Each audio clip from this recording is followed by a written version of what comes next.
तो उसके साथ चली जाती। तुम क्यों नहीं गई कौशल्य? तुम क्यों नहीं गई?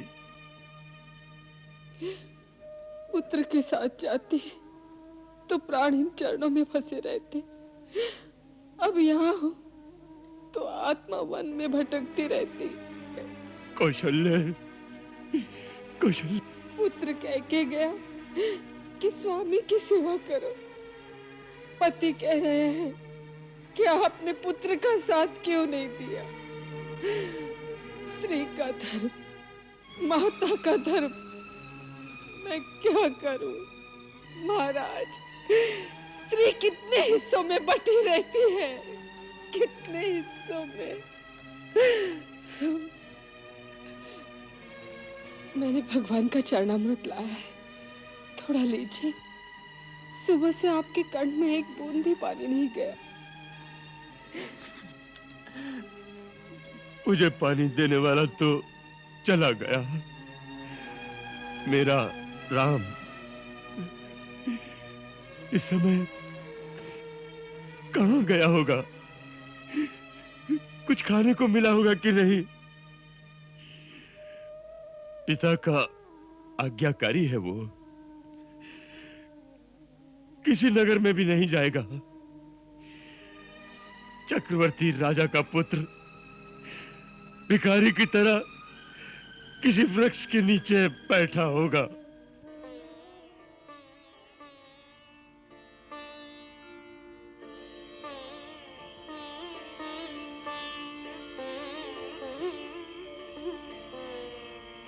सरकार, आपकी आज्ञा के अनुसार बिछौना तैयार है, पधारिए।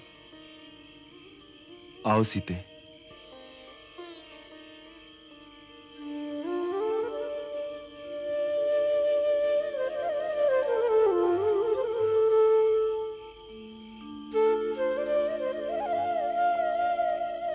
सरकार, एक विनती है हमारी, यदि आप माने तो। इतना संकोच क्यों? कह डालो जो कहना है। स्वीकार कर लेना, उसको ठुकरा न देना। अयोध्या जैसा चक्रवर्ती राज तो नहीं है, पर निषाद का ये छोटा सा श्रृंगेरपुर राज आपके चरणों में समर्पित है। गंगा मैया की सौगंध उठा के कहा तू, सारा राज आपका है। आज से आप हमारे राजा और हम आपकी प्रजा। मित्र कहत हो तो अरज को ठुकरा मत देना सरकार। मित्र, तुम्हारे स्नेह, तुम्हारे सत्कार और तुम्हारे समर्पण ने हमें भाव विभोर कर दिया है। हमें सदा गर्व रहेगा तुम्हारी मित्रता पर। सरकार ने हमारी बात मान ली? नहीं मित्र, हम तुम्हारे सत्कार को स्वीकार करते हैं, परंतु उसे ग्रहण नहीं कर सकते। राज्य तो हमें अयोध्या का भी दे रहे थे पिताश्री। कहा कहा तो सरकार, वो तो आपको राज्य से निकाल दिए हैं। उन्होंने नहीं निकाला, हम स्वयं निकल आए उनके वचन की आन रखने के लिए। यही हमारा धर्म है। निषाद राज, उसे पालन करने में हमारी सहायता करो। अब प्रभु, आपके संकल्प के आगे तो ब्रह्मा हार जाए। हम तो हैं ही तुच्छ। हमारे भाग में आपकी सेवा नहीं होगी। जाओ, अब सो जाओ। लक्ष्मण, जाओ भैया, तुम भी विश्राम करो। आर्य सुमंत्र के सोने का भी प्रबंध कर देना। सरकार, आप चिंता न करें, सब प्रबंध होएगा। वह है, आप आराम करें। आओ लक्ष्मण भैया, आओ। सीते, तुम भी सो जाओ। वन में तो ऐसे ही बिछौने मिलेंगे।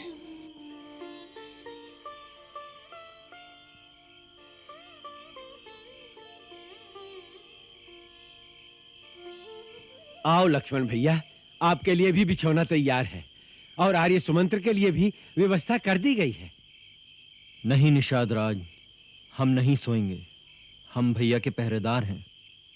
तो कहा आप सोओगे ही नहीं? नहीं, माता ने कहा था भैया सो जाएं तो पहरा देना। धन्य है लक्ष्मण जी। भाई से भाई के प्रेम की ऐसी उपमा संसार में दूसरी कौनो नहीं हो सकत है।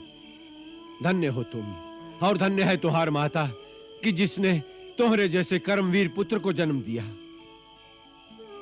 हमारी तो दुख के मारे आज छाती फटी जात है कि चक्रवर्ती राजा के पुत्र आज सूखे घास के बिछौने पर पड़े हैं। महाराज जनक की पुत्री और राजा दशरथ की पुत्र वधू, जिसका राम जैसा पति हो और आप जैसा देवर हो, उसको भी बेचारी को पत्ते पे सोना पड़े। हाय रे विधाता, भाग्य इनके भी विपरीत हो सकत है तो हम जैसे मनुष्यों का क्या हाल होई। हाय रे कैकेयी, तूने ये क्या कर डाला। मित्र, किसी को दोष देने से भाग्य की रेखा नहीं बदल जाती। मनुष्य अपने ही कर्मों का फल पाता है। इस संसार में वही सुखी है जो जीवन को स्वप्न की भांति समझे। ऐसन बातें हमारी समझ में नहीं आवत है सरकार।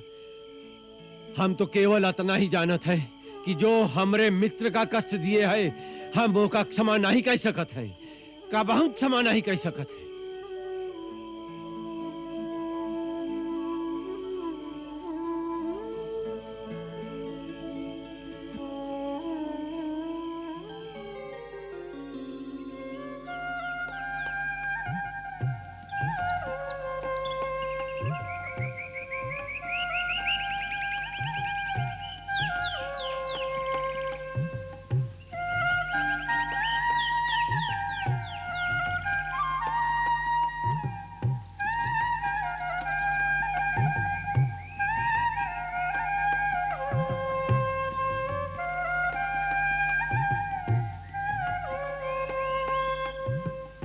अरे सुराव, शीघ्र चला हो।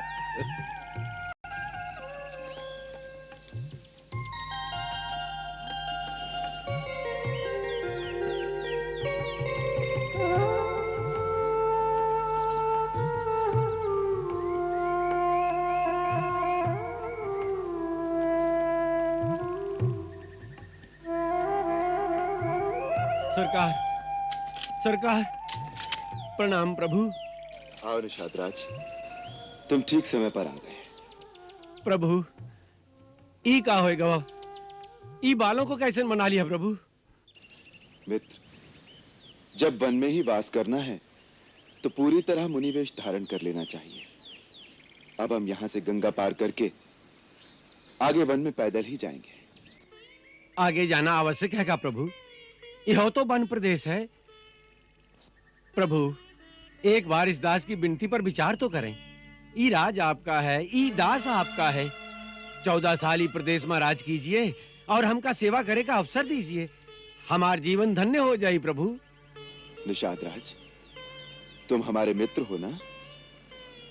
एक मित्र का धर्म है कि वो अपने मित्र की इस प्रकार सहायता करे कि उसे अपने कर्तव्य पथ पर चलने में सहारा मिले। तुम अपने प्रेम को हमारे कर्तव्य पथ की बाधा बनाना चाहते हो? यह उचित नहीं मित्र। अपने भावना के वेग को रोको और हमें आगे जाने की अनुमति दो। कर्तव्य भावना से महान होता है। ये बड़ी बड़ी बातें आपे जानो सरकार। हम तो केवल अतना ही जानत हैं कि प्रेम से बड़ा कछो नहीं होता है और प्रेम से बढ़कर कछो नहीं होता है। हमार तो केवल प्रेम है, यदि स्वीकार करो तो हम तुम्हें उसी प्रेम की शपथ देते हैं मित्र। हमें अपने पथ पर आगे जाने दो। आप प्रेम का नहोरा देते हो तो और आगे का बोली सरकार? यही सन आपकी आज्ञा। तो किसी खिवैये से कहकर एक नैया का प्रबंध करा दो, हमें गंगा पार उतरवा दो। तुम्हारी बहुत कृपा होगी मित्र। नहीं नहीं प्रभु, स्वामी सेवक के आगे हाथ जोड़े, ऐसे सेवक का पाप लगत है। हम आपकी हर आज्ञा का पालन करेंगे। आप निश्चिंत रहें, नौका का प्रबंध हो जाए। मैं अभी जाता हूँ। नाव की क्या आवश्यकता है कुमार? रथ किस लिए है? जहां भी जाना है रथ में चलेंगे। नहीं आर्य सुमंत्र, हम यहां से पैदल ही चलेंगे।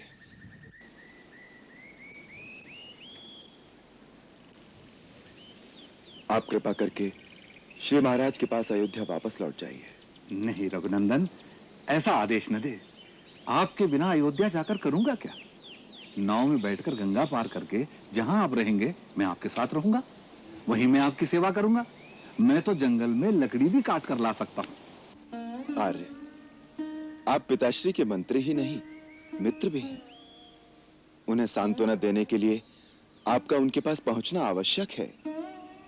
मेरे महामनस्वी पिता को मेरी ओर से निवेदन कीजिएगा कि भरत को शीघ्र बुलवाकर उसका अभिषेक कर दें।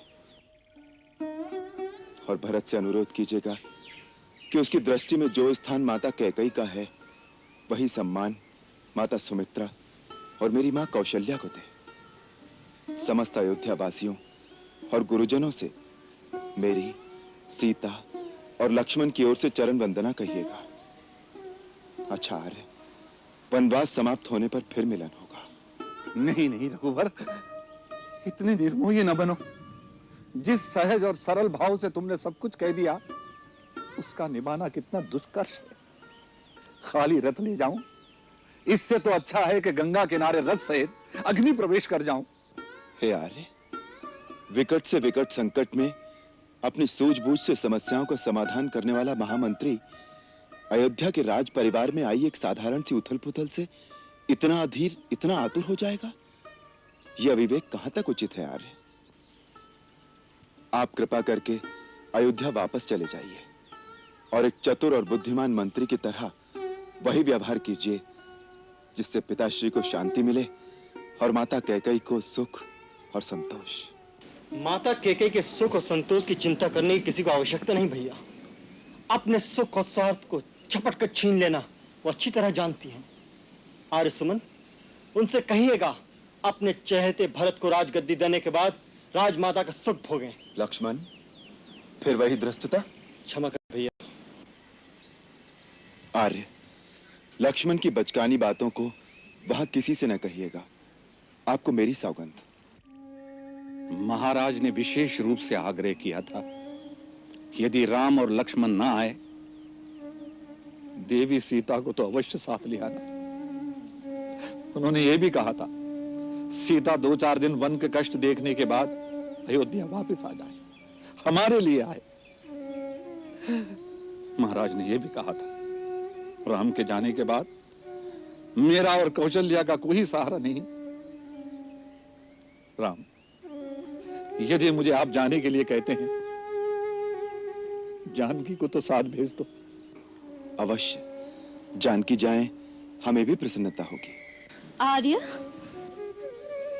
हाँ सीते, यहां तक आकर तुमने वन की छटा तो देख ही ली।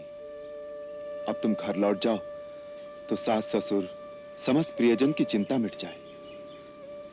उनकी सेवा कर सको तो हमें प्रसन्नता होगी।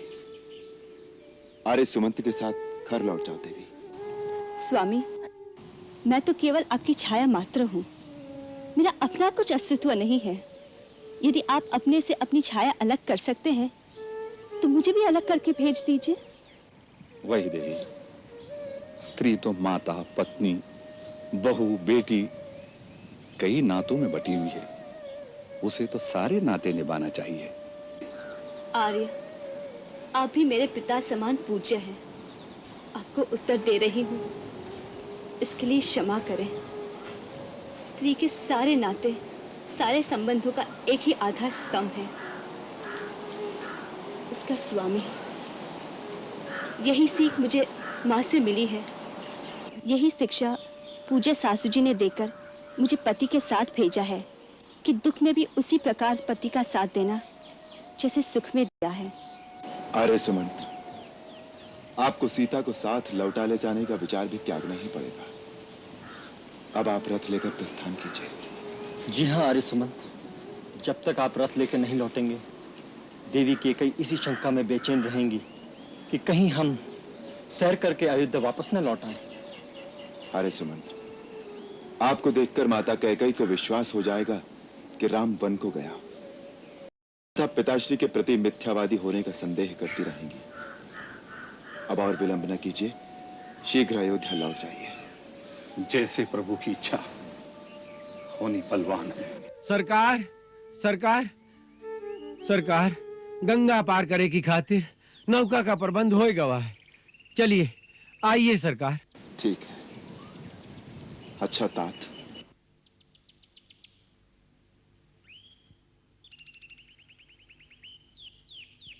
नहीं लक्ष्मण, अब इस विलासिता की भी आवश्यकता नहीं। यहां से हम नंगे पांव ही जाएंगे।